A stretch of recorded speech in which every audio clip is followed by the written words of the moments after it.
The House of Commons has approved the 4-week lockdown in England, which starts at midnight tonight.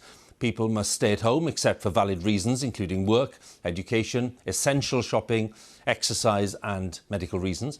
People can't mix with other households in homes or in private gardens, but meeting one person from another household in a public space is allowed.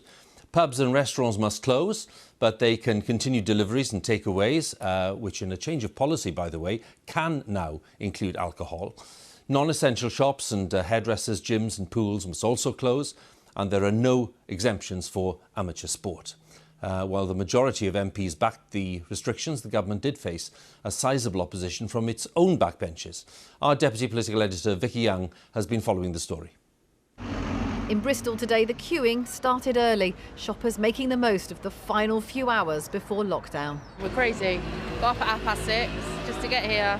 Maybe more than a month. It's going to be more than 2nd of December. We don't like it, but it's probably sensible. Another period of strict national measures across England wasn't the plan. But Boris Johnson headed to the Commons to tell MPs that once again he was ordering tight restrictions on lives, liberties and business.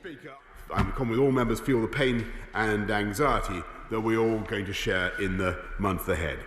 But as Prime Minister, when I'm confronted with data that projects our NHS could even collapse, with deaths in the second wave potentially exceeding those of the first, I can reach only one conclusion. I'm not prepared to take the risk with the lives of the British people. He assured MPs that the restrictions would be time-limited, legally expiring on the 2nd of December.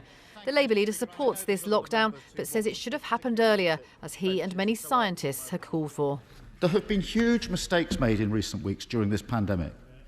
We've been told so many times by the Prime Minister, often on a Wednesday afternoon, there's a plan to prevent a second wave, it's working. Well, there wasn't, and it didn't.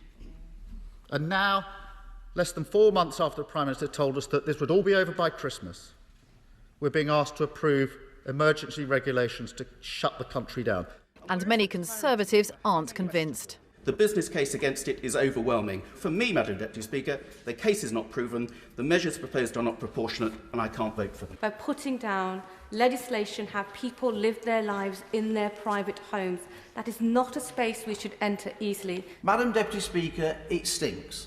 Whatever the problem, collapsing the economy and destroying people's jobs and livelihoods can never be the right solution.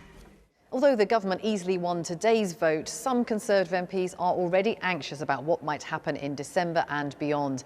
These regulations will disappear, but it's not clear exactly what will replace them. And some MPs fear that a return to normality is a very long way off. Boris Johnson's confident tighter measures will get virus numbers down and says he's more optimistic than he's been for months. Businesses forced to close tonight might not share that sentiment. Vicky Young, BBC News, Westminster.